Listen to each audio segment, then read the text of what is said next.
একজন আমেরিকার প্রেসিডেন্ট যাকে ভারতীয়রা তাদের মন্দিরে বসিয়ে পূজা করছে।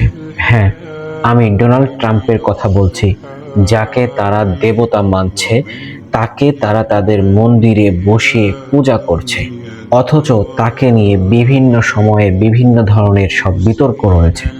আজকে আমি তার সমস্ত বড় বিতর্কগুলো আপনাদের সামনে তুলে ধরব।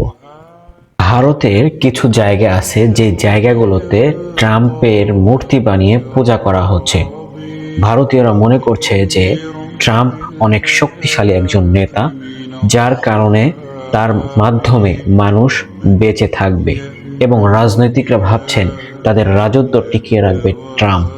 তারা এটা ভাবছেন না যে জনগণ তাদের রাজত্বকে টিকাইতে পারে বা ধ্বংস করে দিতে পারে।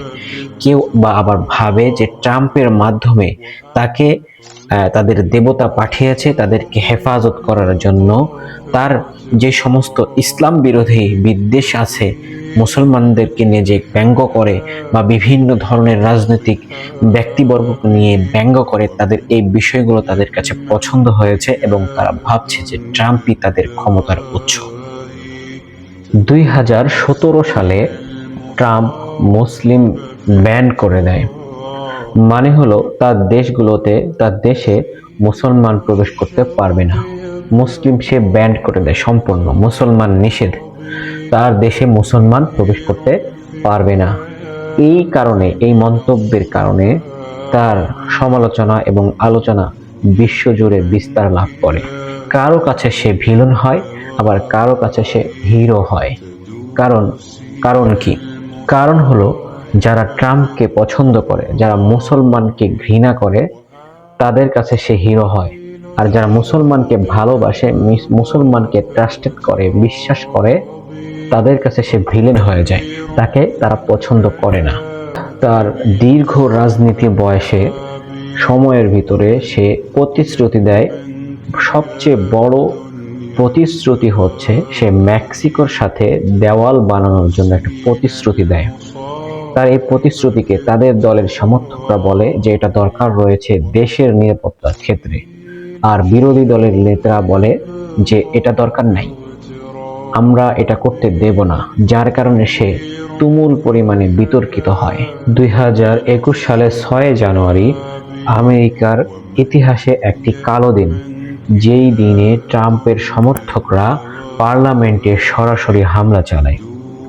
কারণ ছিল, তাদের অভিযোগ ছিল যে নির্বাচনে কারচুপি হয়েছে, যার কারণে ট্রাম্প তাদের সমর্থকদেরকে বিপুলভাবে উত্তেজিত করে, যার কারণে তার সমর্থকরা সরাসরি পার্লামেন্টে হামলা চালায়।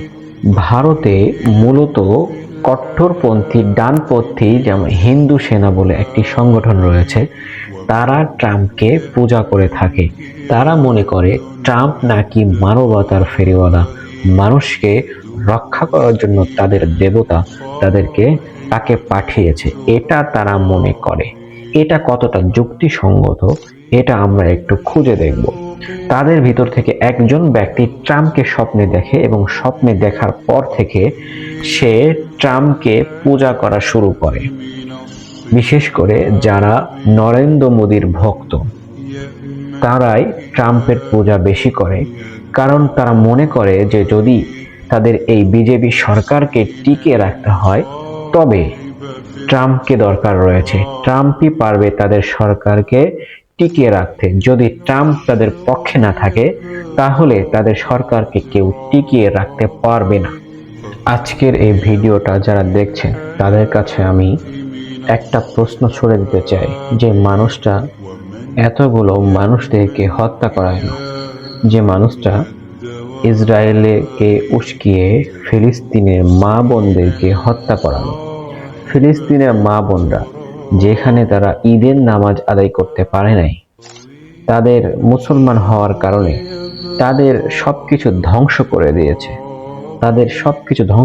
দিয়েছে, আপনারা দেখেছেন যে ইসরায়েলের শিশুরা কিভাবে অনাহারে ছিল, তাদেরকে কি অবস্থা তারা করেছে। এই মানুষটাকে দেবতা মানা, এই মানুষটাকে সবচেয়ে বড় নেতা মানা, এটা কতটা যুক্তিসঙ্গত, এটা মানবতার কাছে আমি আজকে আপনাদের সামনে প্রশ্ন রেখে গেলাম, আপনারাই কমেন্টে জানিয়ে দিবেন।